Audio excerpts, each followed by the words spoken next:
வணக்கம் மீனராசி நண்பர்களே. பிறருக்கு ஆலோசனை சொல்வதில் வல்லவர்களாக விளங்கும் உங்களுக்கு இந்த விசுவாவசு வருடம் வெற்றிக்குரிய ஆண்டாக அமையப் போகிறது. பிறக்கும் புத்தாண்டு குரு சுக்கிர பரிவர்த்தனையோடு பிறக்கிறது. புத சுக்கிர யோகமும் நீசபங்க ராஜயோகமும் ஆண்டின் தொடக்கத்தில் இருக்கிறது. அது மட்டுமல்லாமல் இந்த ஆண்டில் ராகு, கேது, குரு, சனி ஆகிய 3 கிரகங்களின் பெயர்ச்சி நிகழ இருக்கிறது. குரு பகவான் அதிசாரமாக பெயர்ச்சியாகி கடகராசிக்கு சென்று உச்சம் பெறுகிறார்.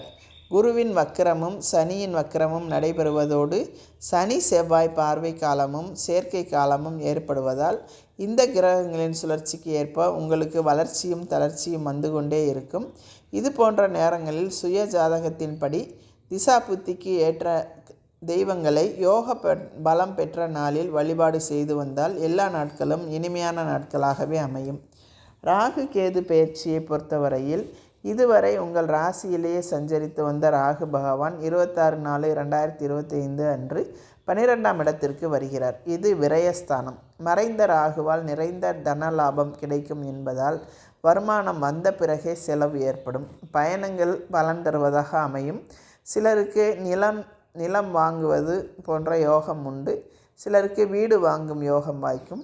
வெளிநாடு சென்று சம்பாதிக்க ஆசைப்பட்டவர்களுக்கு நல்ல இடத்தில் அழைப்புகள் வரும். புதிய வாகனம் வாங்கி பயணிக்கும் யோகம் உண்டு. தொழில் செய்பவர்கள் இடமாற்றம் செய்யும் சூழ்நிலை உருவாகும். 6ஆம் இடத்தில் சஞ்சரிக்கும் கேதுவானவர் ஆன்மீக பயணங்கள் மேற்கொள்ள வைப்பார். அரசு சார்ந்த பணிகளுக்காக முயற்சித்தவர்களுக்கு அது கைகூடும். சூரியன் வீட்டில் கேது சஞ்சரிப்பதால் எதிரிகளின் தொல்லை அதிகரிக்கத்தான் செய்யும். இருந்தாலும் அதை சமாளிக்கும் ஆற்றல் உங்களுக்கு உண்டு. சாமர்த்தியமாக பேசி காரியங்களை சாதிக்கும் தன்மையை பெற்ற உங்களுக்கு இந்த காலத்தில் மருத்துவ செலவுகள் மனக்கலக்கம் தரும் சம்பவங்களும் நடைபெறலாம். பிள்ளைகளை உங்கள் மேற்பார்வையில் வைத்து கொள்வது நல்லது. இந்த காலத்தில் ராகு கேதுக்களின் நன்மையை பெற நாகத்தலங்களுக்கு சென்று வழிபட்டு வருவது நல்லது. குரு பெயர்ச்சியை பொறுத்தவரை சித்திரை 28ஆம் தேதி அதாவது 11/5/2025 அன்று குரு பகவான் மிதுன ராசிக்கு பெயர்ச்சியாகி செல்கிறார்.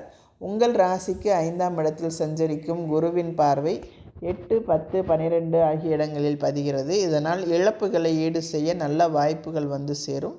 உழைப்புக்கேற்ற பலன் கிடைக்கும். உத்தியோகத்தில் பொறுப்புகள் மாற்றப்படலாம். பொது வாழ்வில் உள்ளவர்களுக்கு மேலிடத்தின் அனுசரிப்பு குறையும். இருப்பினும் தைரியத்தையும் தன்னம்பிக்கையையும் கைவிட வேண்டாம். குடும்பத்தில் இருந்த கருத்து வேறுபாடுகள் அகலும். பொருளாதாரத்தில் ஏற்ற இறக்க நிலை இருந்தாலும் பிரச்சனைகள் ஏற்படாது. தொழில் முன்னேற்றம் உண்டு. வாடகை கட்டிடத்தில் நடைபெற்ற தொழிலை சொந்த கட்டிடத்திற்கு மாற்றும் முயற்சி கைகூடும். பெற்றோர்களின் உடல் நலம் சீராகும்.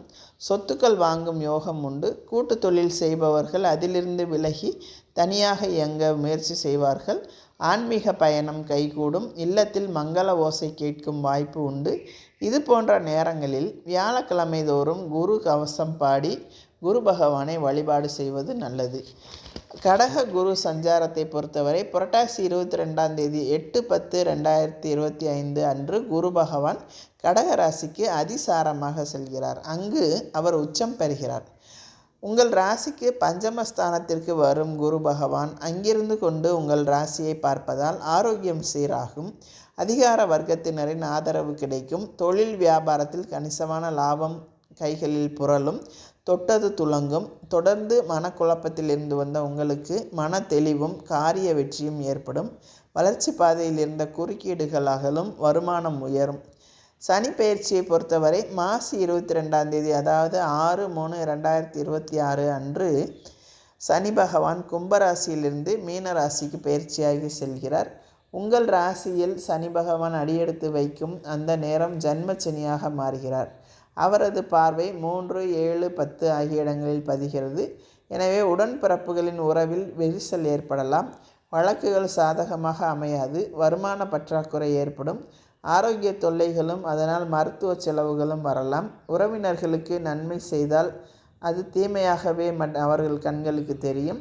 சனியின் பார்வை சப்தமஸ்தானத்திலும் தொழில் ஸ்தானத்திலும் பதிவதால் கல்யாணம், வேலைவாய்ப்பு போன்றவை பற்றிய சிந்தனை அதிகரிக்கும். உத்தியோகத்தில் உள்ளவர்கள் அதிகார பதவிக்கு உயர்த்தப்படுவார்கள். பெற்றோர்களின் ஆரோக்கியத்தில் மிக மிக கவனம் தேவை. தொழில் செய்பவர்கள் புதிய பங்குதாரர்களை சேர்த்து கொள்ள முன்வருவார்கள். தெய்வ நம்பிக்கை அதிகரிக்கும். வருடம் முழுவதும் வளர்ச்சி ஏற்பட வேண்டுமென்றால் வியாழக்கிழமை தோறும் விரதம் இருந்து வானவர்க்கரசரான வளம் தரும் குருவே என்ற குரு கவசம் பாடி குரு பகவானை வழிபடுவது நல்லது. மேலும் சிறப்பு வழிபாடாக தஞ்சாவூர் அருகில் உள்ள தெற்குடி திட்டை என்ற இடத்தில் உள்ள ராஜகுருவை யோக பலம் பெற்ற நாளில் வழிபாடு செய்து வந்தால் எதிர்பார்ப்புகள் அனைத்தும் நிறைவேறும்.